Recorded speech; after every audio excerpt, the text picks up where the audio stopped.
Kalau misalnya mau urip sing enak, sing gampang, sing nggak terlalu ribet, ya, sing nggak terlalu ribet, terus di mana kita bisa menikmatinya, ya kita menerima aja, menjadi bagiannya aja. Kalau menurutku ya, Mengikuti aja. mengikuti. Sederhana aja. Iya, yang sederhana. Karena ketidaksederhanaan itu kita juga harus bayar dengan effort yang luar biasa. Ya Bunda, saya penasaran Bunda, kalau menurut Bunda itu kenapa kok orang Tionghoa itu kebanyakan kok kaya raya Bunda? Karena mereka itu hobinya bekerja keras. Jadi hidupnya itu diisi dengan kerja. Etos kerjanya tinggi. Dan mereka sangat setiti hati-hati. Ya toh. Kebetulan aku punya teman banyak, kalau di Surabaya itu temanku itu ya rata-rata ya etnis Tionghoa. Mereka itu kalau belum sukses, beneran sukses ya, hidupnya itu sangat sederhana loh. Jadi mereka itu lebih mengedepankan fungsi daripada gengsi. Kalau orang kita aja ya. Gengsinya Kan si anu tuh, masih kepingin dilihat sama dengan orang lain. Kalau orang kita. Tapi memang dari kecil itu orang Tionghoa memang diajarkan kerja keras. Dididik untuk bekerja keras. Mungkin ada faktor yang lain Bunda, misalnya komunitas Tionghoa itu saling bantu atau bagaimana? Enggak juga. Enggak loh. Malah misalnya dalam satu keluarga pun misalnya dianggap biasanya mereka itu membantu itu 3 kali. Untuk membangun bisnis ya, dimodali sekali, gagal. Masih dimodali lagi untuk yang kedua. Terus kalau yang kedua gagal, dimodali lagi, dibantu, dimodali yang ketiga. Disupport modal untuk yang ketiga. Untuk lingkup keluarga. Untuk keluarga. Tapi kalau udah 3 gagal, dilepas. Nggak akan dilihat, nggak akan ditengok, nggak akan dibantu. Tegas. Kalau kita kan masih tarik ulur. Iki beda anu, kalau menurutku itu ya iki beda budaya ya. Budaya kita sama budaya mereka itu beda. Tapi kalau budaya mereka memang dari kecil itu memang ditanamkan etos kerja yang tinggi. Dan setiti hati-hati itu memang benar-benar dipraktekkan. Jadi gak sukses, kalau gak benar-benar sukses, gak beneran sukses dalam tanda kutip ya.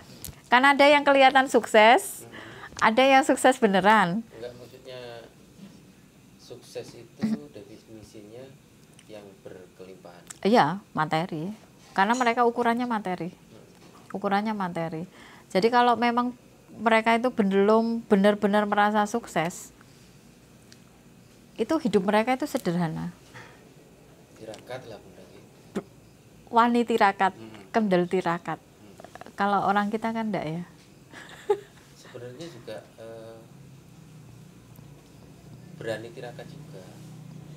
Cuman ya mungkin bedanya dengan orang-orang Tionghoa, dia lebih sangat fleksibel sekali. Lek aku bilang orang kita ini malah saiki tumbuh menjadi orang yang kurang berani tirakat. Untuk yang sekarang loh. Untuk yang sekarang. Untuk yang sekarang. Kurang berani tirakat. Beda kalau orang-orang. Kalau orang dulu iya. Tapi kan orang dulu tirakatnya itu concernnya lebih ke spiritual ya. Nah, kalau mereka kan tirakatnya beda, lebih ke materi. Ya gemi kan karena punyanya juga nggak banyak, hasilnya juga nggak banyak. Iya kan? Aku pernah temenku itu ya, sebenarnya kalau dia pengen beli mobil yang bagus itu sangat bisa. Tapi dia itu lebih mempertahankan mobilnya yang pertama kali dia beli Yang sakjane lek wis digawe ngempol ngono iku ya wis ora pantes ngono lho. Tapi ketika tak tanya, kenapa kok kamu itu sebenarnya mampu beli mobil, kenapa kamu nggak beli mobil baru? Jawaban mereka ini sing mengejutkan. Lek mobil iki aku lebih ke fungsinya. Jadi selama masih bisa dipakai jalan, masih bisa dipakai kerja, ya iku cukup. Kalau beli mobil baru, itu berarti aku tidak mengedepankan fungsi, tapi gengsi. Lawang dengan mobil ini aja masih bisa tak pakai kerja kok. Sudah mencukupi lah. Sampai begitu cara mikirnya. Nah, itu kan rodok beda tuh dengan orang kebanyakan ya. Nah, rata-rata itu begitu, orang Tionghoa itu kalau wis gak sukses beneran, kalau duitnya gak beneran oke, itu juga mereka belum berani macam-macam.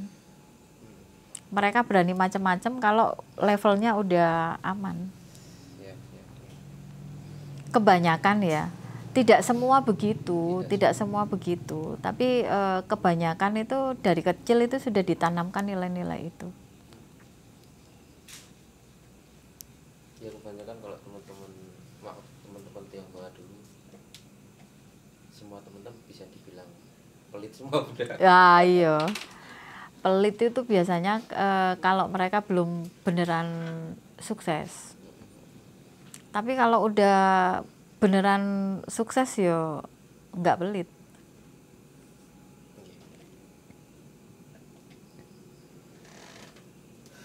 Tentang kaya, Bunda. Kaya kan tidak ada kaitannya dengan pekerjaan.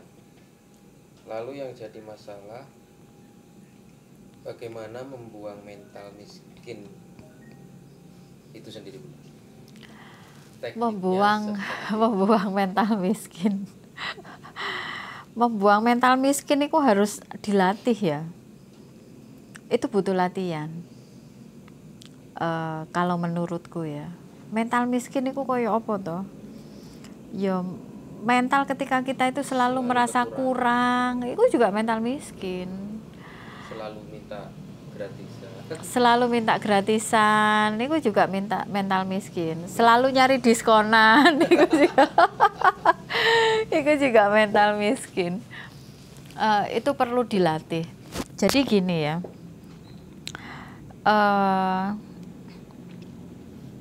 banyak sekali orang itu yang ngirit-ngirit, apa sih ngirit-ngirit tuh? Berhemat. Ya, berhemat itu sampai membuat sebenarnya dirinya itu juga tidak nyaman dengan kegiatan hematnya itu. Misal nih ya, oke, aku pengen makan di KFC misalnya. Pengen makan di KFC. Oh, karena dia berhitung nih, waduh, ini tabunganku belum mencapai tabungan belum mencapai target ini.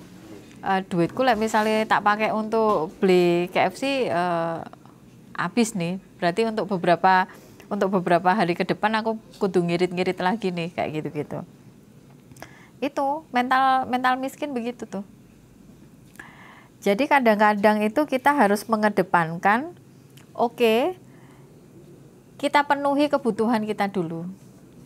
Ya, kadang-kadang itu harus begitu. Oke, pengen makan KFC. Ya kita penuhi kebutuhan kita untuk makan KFC. Ya. Tapi diniatkan. Ya, ada niatnya.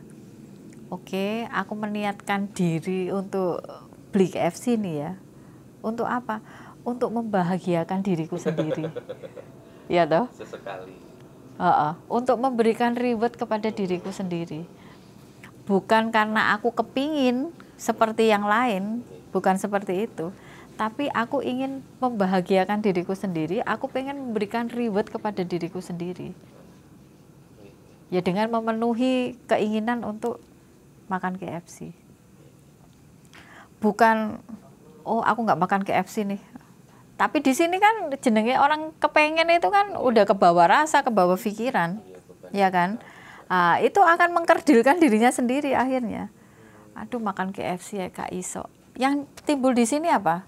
Nelongso, sedih. Sementara nelongso, sedih dan rasa-rasa yang begitu itu bukan rasa-rasa yang bisa memberdayakan Terus gara-gara diri kita pengen- sendiri. hanya karena pengen makan KFC aja jatuh sakit. Lah iya. Jadi yang harus dibangun itu ya begitu. Jadi kita harus memenuhi kebutuhan diri kita sendiri dulu. Supaya apa? Supaya kita bisa happy, supaya kita bisa gembira. Tapi diniatkan, niatnya itu yang harus dibenerin dulu. Oke, aku memenuhi keinginanku ya, supaya aku happy, dan aku memenuhi keinginanku untuk memberikan reward kepada diriku sendiri. Kan beda. Daripada digenggam-genggam, gak tuku KFC, tapi ketika lewat KFC, rasanya ndek kene nelongso. Sedih. Waduh, rek makan KFC ya gak iso. Nah, yang begitu-begitu. Jadi penuhi kebutuhan kita ya, penuhi kebutuhan kita sewajarnya ya. Oke. Kan kebutuhan itu beda dengan keinginan. Penuhi kebutuhan kita sewajarnya.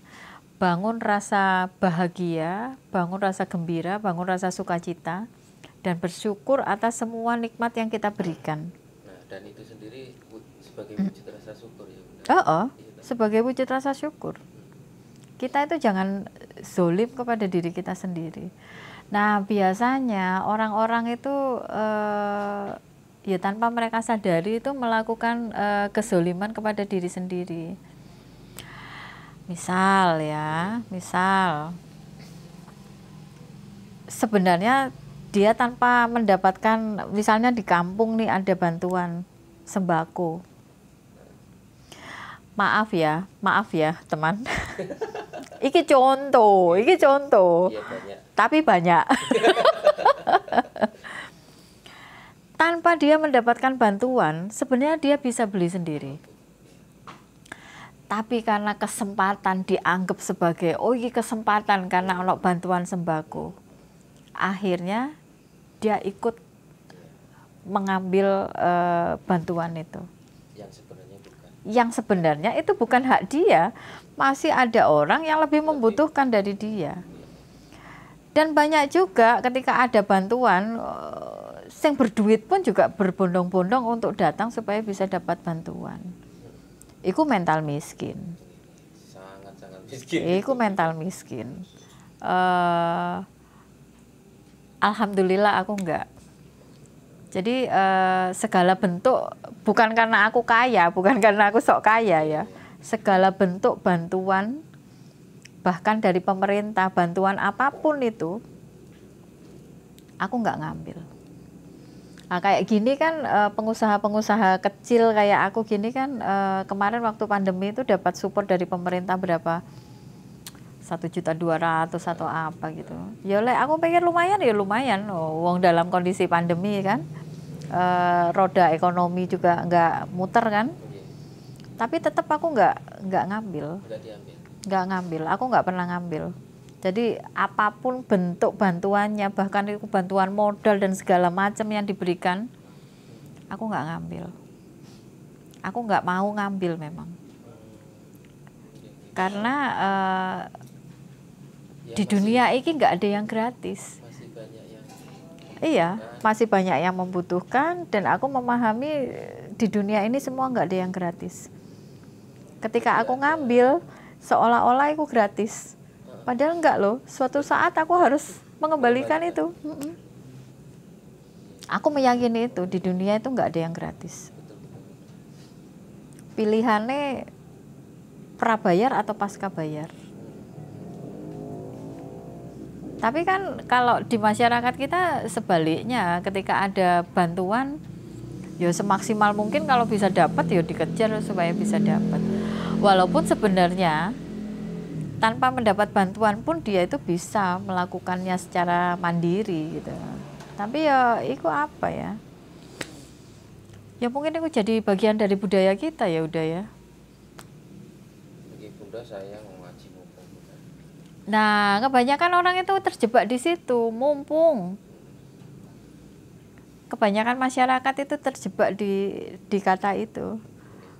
Mumpung ono bantuan, mumpung gitu. Tapi ketika kita sudah menyadari bahwa oh iya, di dunia ini nggak ada yang gratis. kalau kita sekarang mendapatkan cuma-cuma, suatu saat pasti kita harus membayar dengan jalan apapun itu. Jadi supaya ben gak ini Bunda, itu sebagai rezeki dari Tuhan dengan lantaran bantuan itu. Bagaimana itu? ikulah akal-akalan nih Mbak itu. Iku kan untuk melegakan pikiranmu aja. Membenarkan diri. Untuk membenarkan diri aja. Ya nggak apa-apa, selama kita benar-benar membutuhkan nggak apa-apa.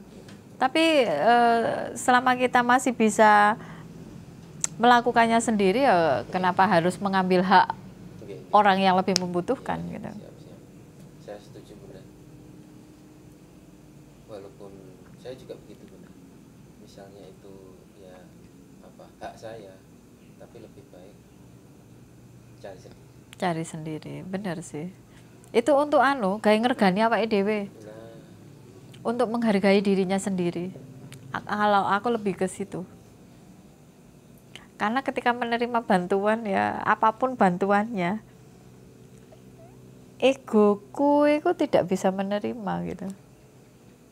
Dan bisa jadi kebiasaan Bunda ya. Kayak ada yang sebenarnya kamu kan bisa sendiri gitu. Dan ya pemahaman kedua ya karena nggak ada yang gratis itu tadi.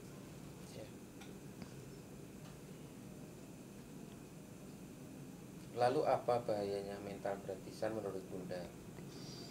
Banyak loh orang yang bilang ilmu nggak boleh dijual. Kadang terkesan lucu. Menurut Bunda bagaimana?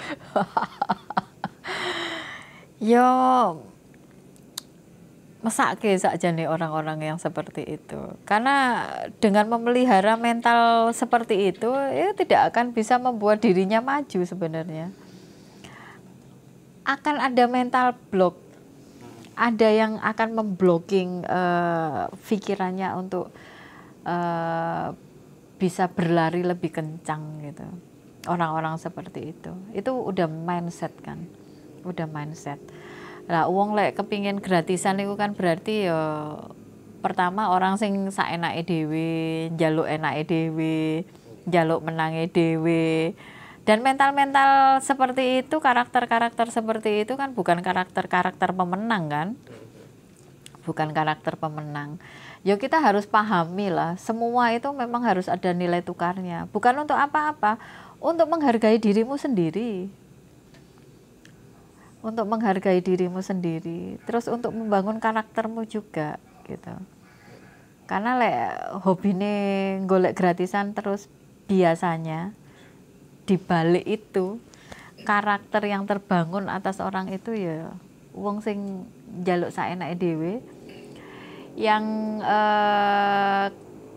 kurang bisa menghargai dirinya sendiri, kurang bisa menghargai orang lain, itu yang utama ya. Habis itu dia tidak mau memberikan yang terbaik dalam hidupnya. Nah, itu sikap-sikap yang tidak memberdayakan. Ya, siap. Bunda kalau boleh tahu, maaf, Yogyakarta itu provinsi termiskin ya Bunda? Katanya begitu. Aku baru baca tadi. Iya Mas.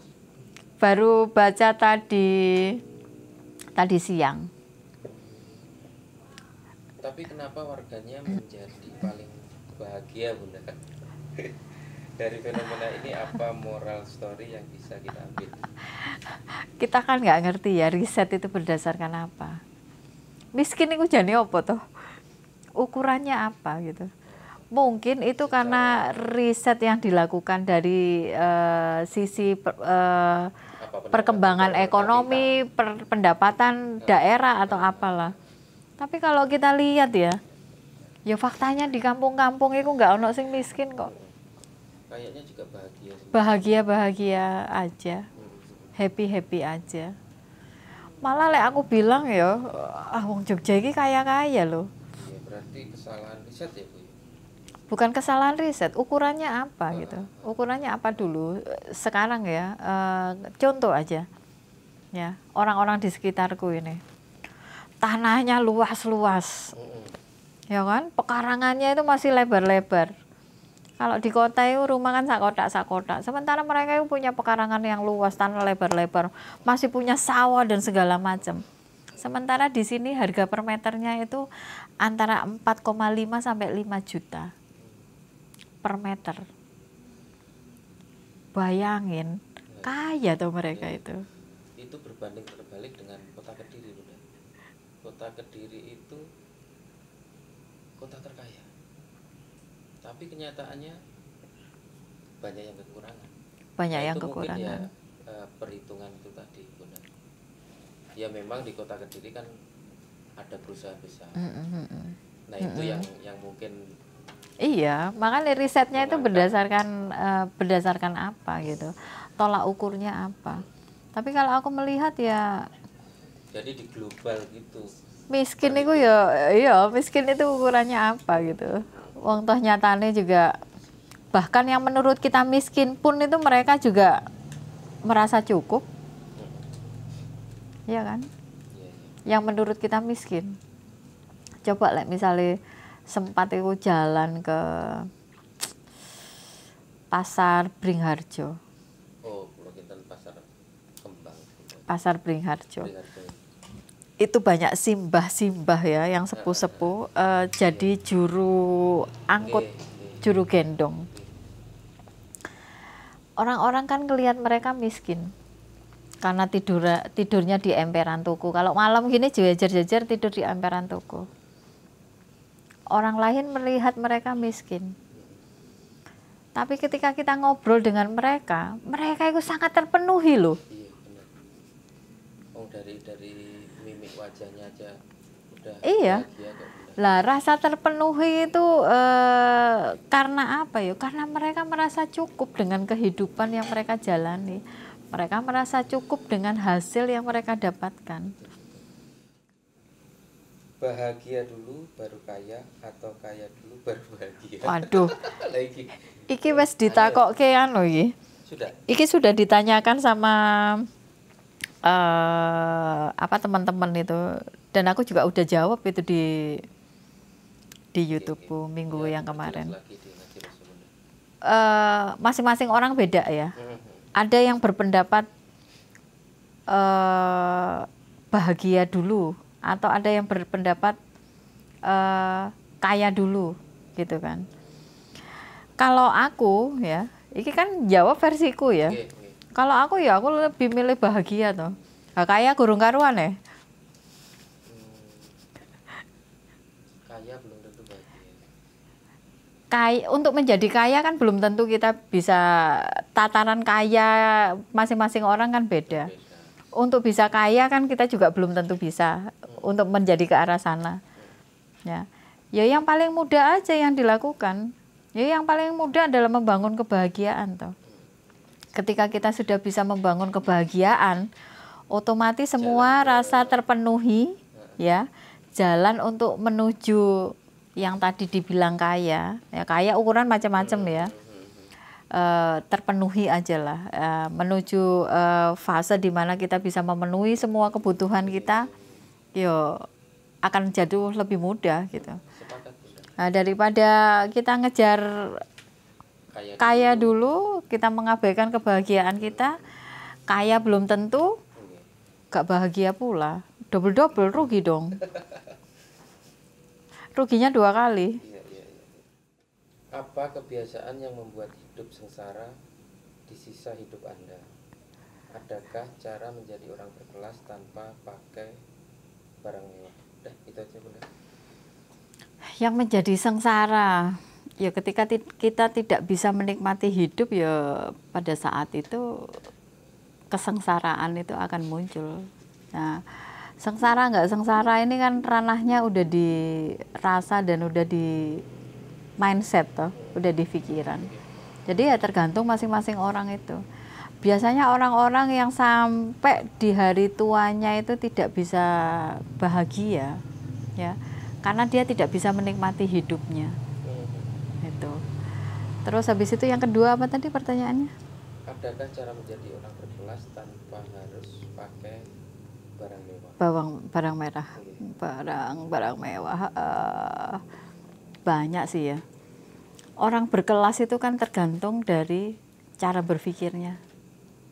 Orang berkelas itu bisa dilihat dari cara merespon sesuatu. Orang berkelas itu bisa dilihat dari body language-nya, ya. Bisa dilihat dari cara berbicaranya, ya. Orang berkelas itu bisa dilihat dari apa peran yang sedang dijalani dan kebermanfaatan apa yang sudah dia berikan di dalam kehidupannya. Hal itu kan udah terlepas dari segala barang-barang mewah. Nggak perlu, menurutku sih nggak perlu. Tapi kalau misalnya butuh ya nggak apa-apa, kalau dirasa butuh ya nggak apa-apa. Tapi itu nggak perlu, nggak mutlak.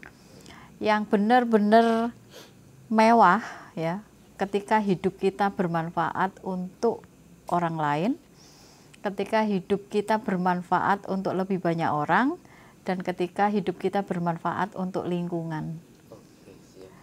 Bisa lingkungan terkecil, jika peran kita lebih besar, ya dampaknya bisa diperluas lagi. Itu sih menurutku. Mantap. Kemewahan itu ya begitu. Sepakat, Bunda. Oke, Bunda. Terima kasih atas pencerahannya. Kata-kata terakhir untuk Kata-kata terakhir. Kayaknya ini bukan pencerahan deh, wong kita ngobrol kok dari tadi. Kata-kata terakhir. Oke. Hidup di zaman sekarang itu sudah tidak mudah. Ya kan?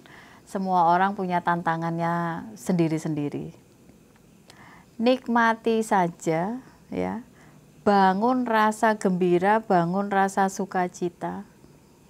Supaya kita bisa menjalani kehidupan ini dengan lebih enjoy, menjalani kehidupan ini lebih ringan, menjalani kehidupan ini dengan gembira dan bahagia.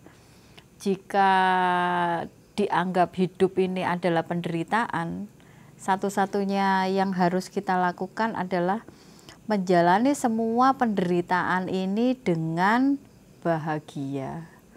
Piye carane? Dipikir dewe. Itu aja. Oke, siap. Terima kasih, selamat malam, Bunda. Terima kasih Sampai semua. jumpa. Sampai jumpa. Rahayu. Rahayu.